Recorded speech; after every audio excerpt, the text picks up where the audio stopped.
अगर मैं आपसे कहूं कि जिस दुनिया में आप अभी जी रहे हैं वो खत्म होने के बिल्कुल करीब है और ये कोई भविष्यवाणी नहीं बल्कि हजारों साल पुराने शास्त्रों का सच है, तो क्या आप यकीन करेंगे? क्योंकि संकेत शुरू हो चुके हैं और शायद आपने भी उन्हें नोटिस किया है। शास्त्र कहते हैं जब राजा चोर बन जाए, जब न्याय बिकने लगे, जब रिश्ते स्वार्थ में बदल जाएं, जब धर्म का मजाक उड़ाया जाए और अधर्म सम्मान पाए, तब समझ लीजिए पृथ्वी पाप के भार से करा रही है। और जब पृथ्वी कराती है तो ब्रह्मांड मौन नहीं रहता। तभी जन्म होता है एक अंतिम अवतार का, कल्कि, वो नाम जो कलयुग के अंत की घोषणा करेगा। और आज हम जानेंगे कि क्या वो समय हमारी सोच से कहीं ज्यादा करीब है। ये श्रीमद् भागवत पुराण और विष्णु पुराण में बताए गए उस युग के लक्षण हैं जिसमें हम और आप जी रहे हैं, कलयुग। शास्त्रों के मुताबिक कलयुग की शुरुआत करीब 3102 ईसा पूर्व में हुई थी, जब भगवान श्री कृष्ण ने अपनी लीला पूरी करके इस धरती से विदा ली थी। पुराणों में कलयुग की कुल उम्र 4,32,000 साल बताई गई है। इस हिसाब से तो अभी कलयुग को शुरू हुए लगभग 5,127 साल ही हुए हैं और इसके खत्म होने में 4,27,000 साल से भी ज्यादा का वक्त बाकी है। लेकिन एक मिनट रुकिए, अगर ये सच है तो हमारे चारों ओर ये नैतिक पतन, ये प्राकृतिक आपदाएं और लगातार बढ़ता अधर्म किस ओर इशारा कर रहा है? क्या ये हो सकता है कि समय की इस गिनती में कोई ऐसा राज छिपा हो जिसे हम अब तक समझ ही नहीं पाए? अब सवाल यह है कि अगर लाखों साल बाकी हैं तो कल की अवतार की इतनी बातें क्यों हो रही हैं? यहीं पर एक और प्राचीन ग्रंथ सामने आता है जो इस पारंपरिक गणना को चुनौती देता है, भविष्य मालिका। करीब 16वीं शताब्दी में उड़ीसा के महान संत अच्युतानंद दास और उनके साथी पंच सखाओं ने इस ग्रंथ को रचा था। ये कलयुग के अंत और एक नए युग की शुरुआत की हैरान करने वाली भविष्यवाणियां करता है। कई लोग मानते हैं कि लगभग 600 साल पहले की गई इसकी कई बातें आज सच होती दिख रही हैं। ये ग्रंथ दावा करता है कि कलयुग की उम्र 4,32,000 नहीं बल्कि सिर्फ 5,000 साल ही थी, जो अब पूरी हो चुकी है। इसके अनुसार हम कलयुग के अंत और एक नए युग की शुरुआत के बीच के संधिल में जी रहे हैं। ये वो दौर है जब पुराने युग का विनाश और नए युग का निर्माण साथ साथ हो रहा है। लेकिन क्या एक ऐसे ग्रंथ को अंतिम सत्य मान लिया जाए जिसकी व्याख्या पर विद्वानों में भी अलग अलग राय है? इस सवाल का जवाब हमें ब्रह्मांड की एक बेहद गहरी अवधारणा में मिलता है, काल पुरुष। तो ये काल पुरुष क्या है? वैदिक ज्योतिष में काल पुरुष का मतलब है समय का जीता जागता रूप या ब्रह्मांडीय पुरुष। ये एक ऐसी सोच है जो पूरे ब्रह्मांड को एक जीवित चेतन शरीर की तरह देखती है और इसी शरीर से पूरा राशि चक्र बना है।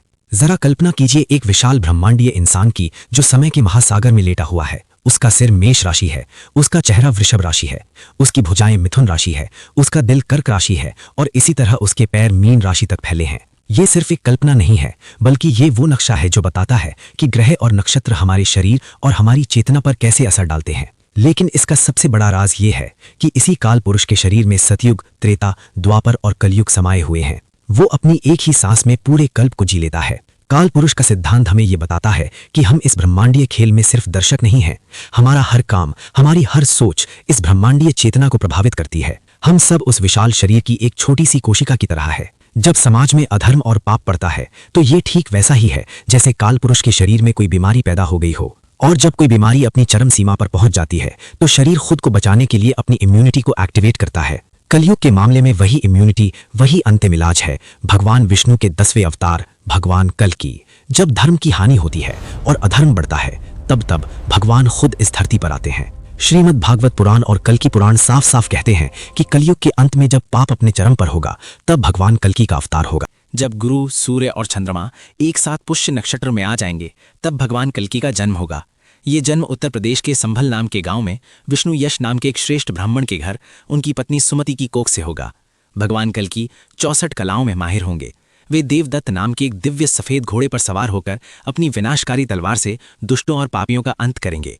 उनका मकसद सिर्फ विनाश करना नहीं बल्कि धर्म की फिर से स्थापना करना और एक नए सुनहरे युग, सतयुग की नींव रखना होगा। और सुनिए, इस काम में वे अकेले नहीं होंगे।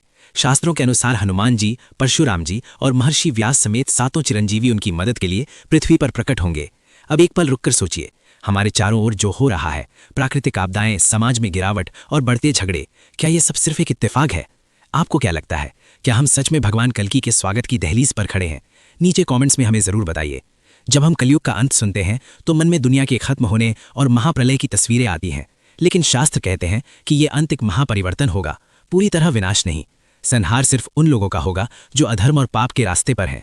ये एक बहुत बड़ी शुद्धिकरण प्रक्रिया की तरह होगा जिसमें सारी नकारात्मकता को जड़ से खत्म कर दिया जाएगा। जो लोग सच्चे हैं और धर्म के रास्ते पर हैं, उनके दिलों में भक्ति और पवित्रता बढ़ेगी। ये चेतना का एक वैश्विक बदलाव होगा। इंसानों की औसत उम्र फिर से बढ़ने लगेगी। प्रकृति खुद को संतुलित करेगी और धरती पर एक बार फिर सत्य और धर्म का राज होगा। एक लोक कथा इस रहस्य को और भी गहरा बना देती है। कहा जाता है कि देवदत्त नाम का एक घोड़ा, जिसे भगवान कल्कि की सवारी माना जाता है, सदियों से मौजूद है और उसके पिछले पैर में एक घाव है। मान्यता है कि जब ये घाव पूरी तरह भर जाएगा तब कलयुग खत्म हो जाएगा और भगवान कल्कि प्रकट होंगे।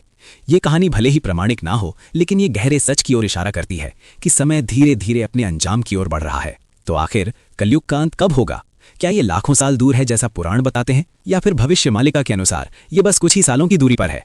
सच तो ये है कि कोई भी आपको पक्की तारीख नहीं बता सकता, लेकिन काल पुरुष, कल्कि अवतार और शास्त्रों की भविष्यवाणियां एक बड़े सच की तरफ इशारा करती हैं।